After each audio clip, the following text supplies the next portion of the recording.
दोस्तों, जैसा कि हम देखते हैं आजकल 13, 14, 15, 16 साल की निप्पियाँ खुद ही सोशल मीडिया प्लेटफॉर्म्स पे अपने आप को ऑब्जेक्टिफाई करती रहती हैं। ऑब्वियसली सब नहीं, but most of them do. पर अभी जिसके बारे में हम बात करने वाले हैं वो भी एक 13-14 साल की ही एक लड़की थी। आप में से बहुत से लोग इसका शायद नाम भी जानते होंगे। इस लड़की का नाम है Anne Frank. Now you might be wondering, ऐसा क्या उखाड़ लिया इस 14 साल की लड़की ने कि 75 साल बाद भी दुनिया इसको भुला ना पाई। और क्या हाल चाल है, सब खैरियत? You are watching canny lead.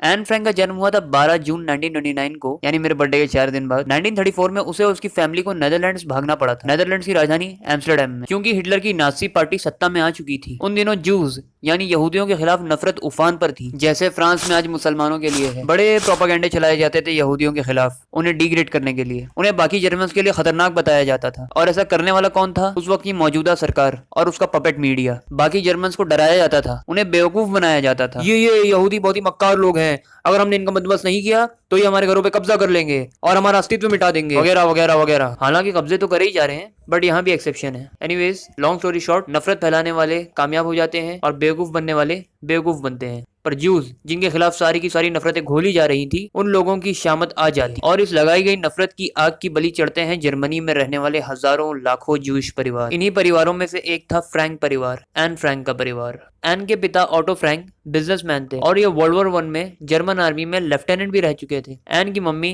Edith Frank एक हाउसवाइफ थी। एन की एक बड़ी बहन भी थी, मार्गो फ्रैंक। मार्गो एन से ज्यादा नहीं, 3 साल बड़ी थी। ये एक हंसता खेलता बहुत ही आम सा परिवार हुआ करता था, जब तक कि हिटलर की नाजी पार्टी सत्ता में नहीं आई। जैसा कि मैंने पहले कहा, फ्रैंक फैमिली को अपना सब कुछ छोड़ छाड़ के एम्स्टर्डम भागना पड़ा था। एम्स्टर्डम पहुंचकर एन और उसकी फैमिली एक नॉर्मल जिंदगी गुजारने लगी ही थी कि अनहोनी ने वहां भी दस्तक दे दी। मई 1940 में जर्मनी ने नेदरलैंड्स को ऑक्यूपाई कर लिया। खौफ के बादल फिर छा गए। यहाँ पर भी जूस के साथ में भेदभाव शुरू हो चुका था। उन्हें स्टार ऑफ डेविड पहनना पड़ता था ताकि दूर से ही समझ में आ जाए कि ये यहूदी है। एन और उसकी बहन का अपने स्कूल भी जाना बंद हो गया था। उन्हें एक सेपरेट जूइश स्कूल में जाना पड़ता था। एन के फादर ऑटो फ्रैंक ने अमेरिका रवाना होने की कोशिश की थी, पर उनकी वीजा एप्लीकेशन कभी प्रोसेस ही नहीं हो पाई और अमेरिकन एम्बेसी वहां बंद हो चुकी, क्योंकि नेदरलैंड्स में हालात बद से बदतर होते चले जा रहे थे। 12 जून 1942 को, यानी एन के बर्थडे वाले दिन, उसे एक नोटबुक गिफ्ट में मिलती है, जिसे वो एक डायरी की तरह यूज करने लग जाती है। एन उस डायरी में वो सब कुछ उतार दिया करती थी जो कुछ उसके दिमाग में उस वक्त चल रहा होता था। उसी साल से जूस को कॉन्सेंट्रेशन कैंप्स में भेजने का कार्यक्रम भी शुरू हो जाता है। 6 जुलाई 1942 को एन अपनी फैमिली के साथ एक खुफिया ठिकाने में जाकर छुप जाती है। अब ये खुफिया ठिकाना कहीं और नहीं, एन के फादर की कंपनी में ही था। इसे सीक्रेट एनेक्स कहा जाता है। एन की फैमिली के सीक्रेट एनेक्स में छुपे होने की खबर सिर्फ कंपनी के कुछ चंद एम्प्लॉयज को ही थी। ये एम्प्लॉयज बाहर के हालात से फ्रैंक फैमिली को आगाह किया करते थे। अच्छा व्यूअर्स, मैं आपको सीक्रेट एनेक्स के बारे में बताता हूँ। इसकी जो एंट्रेंस थी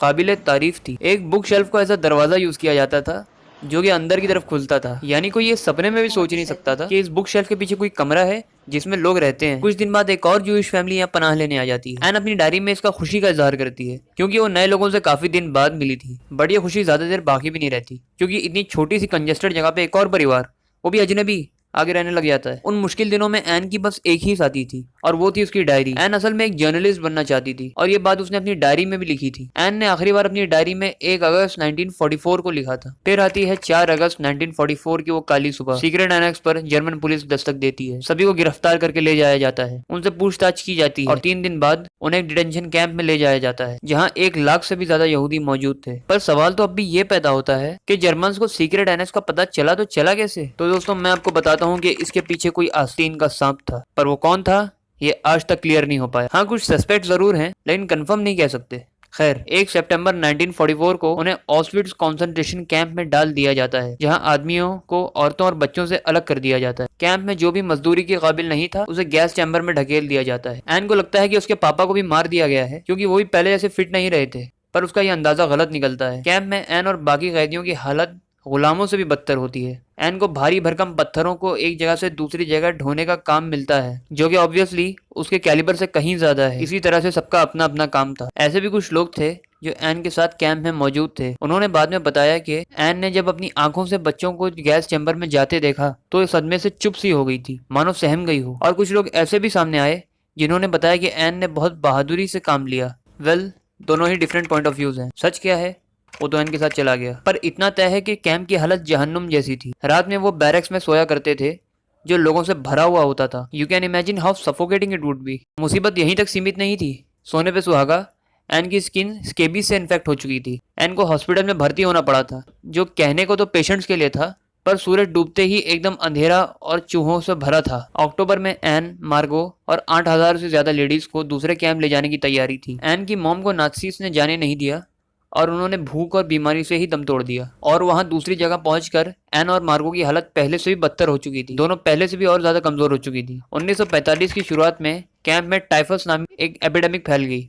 ये छूने से फैलने वाली बीमारी थी, जैसे कि कोरोना वायरस। 17,000 से ज्यादा प्रिजनर्स ने इसमें अपनी जानें गंवा दी। जिना टर्जल, जो कैंप के हॉस्पिटल में काम किया करती थी जिसमें एन रहती थी, उन्होंने 2015 में द सन को बताया कि उसका बेड एक कोने पर था। वो बुखार से बेहाल थी, उसकी हालत बेहद खराब थी। टर्जल ने एन को पानी लाकर दिया। बाकी चश्मदीद गवाहों ने बताया कि मार्गो की भी हालत बेहद खराब थी। लास्ट में वो अपने बंक से गिर गई और सदमे से उसकी मौत हो गई। मार्गो की मौत के एक दिन बाद एन की भी मौत हो गई। उनकी मौत की एग्जैक्ट डेट तो किसी को नहीं पता, पर यह माना जाता है कि जब 15 अप्रैल 1945 को ब्रिटिश आर्मी ने जब कैंप को आजाद किया तो ये सिर्फ कुछ हफ्ते पहले ही दोनों की मौत हुई थी। एन के फादर ही जिंदा बच पाए थे। वॉर खत्म होने के बाद वो वापस एम्स्टरडेम गए। इस दौरान उन्हें पता चला कि उनकी वाइफ की भी डेथ हो चुकी है, पर उन्हें ये कहीं ना कहीं उम्मीद थी कि उनकी बेटियां तो जिंदा होंगी। कुछ हफ्तों बाद उन्हें खबर मिली कि उनकी दोनों बेटियां मार्गो और एन भी दुनिया से जा चुकी हैं। ऑटो फ्रैंक ने जब अपनी बेटियों की फ्रेंड्स के बारे में पता लगाया तो ये मालूम हुआ कि ज्यादातर तो मारी जा चुकी हैं। एन की एक फ्रेंड सैन लेडरमैन, जिसका जिक्र एन ने अपनी डायरी में अक्सर किया है, उसे तो उसके माँ बाप के साथ गैस चैम्बर में ही डाल दिया गया। ऑटो फ्रैंक फिर सीक्रेट एनेक्स जाते हैं। वहां से उन्हें उनकी फैमिली के सारे साजो सामान के साथ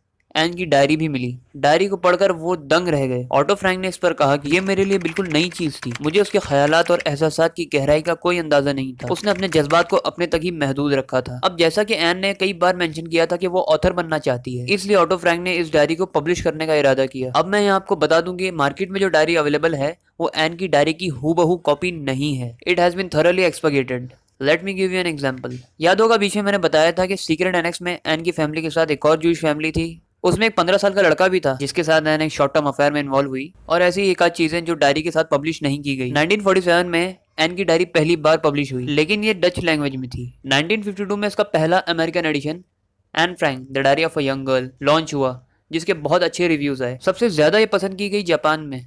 यहाँ इसकी 1 लाख से भी ज्यादा कॉपी फरोख्त हुई। इसका रीजन भी है, जैसा कि सभी जानते हैं कि 1945 में जापान के हिरोशिमा और नागासाकी पर एटम बम गिरे थे। इसका आफ्टरमैथ इतना भयानक था कि जापान, जो बॉम्ब गिरने से पहले पूरी जोश से पूरे ईस्ट और साउथ ईस्ट एशिया को ऑक्यूपाई करता चला जा रहा था, बॉम्बिंग्स के बाद जापान का पूरा नशा उतर गया और उन्होंने वॉर से तौबा कर ली। एन फ्रैंक की डायरी भी वॉर के हार्ट रेंचिंग कॉन्सिक्वेंसेस को ही पोर्ट्रे करती है। एन फ्रैंक की डायरी को 70 से ज्यादा लैंग्वेजेस में ट्रांसलेट किया जा चुका है और आज भी ये मार्केट में अवेलेबल है। तो ये थी 15 साल की एन फ्रैंक की कहानी, जो खुद तो मर गई पर उसकी डायरी आज भी जिंदा है। I hope you like the video. अगर इस वीडियो ने आपके दिल को जरा भी छुआ हो तो इस वीडियो को लाइक करके चैनल को सब्सक्राइब कर लें और बेल आइकन को भी प्रेस कर लें। I will be back with another interesting video. Till then, a very good bye.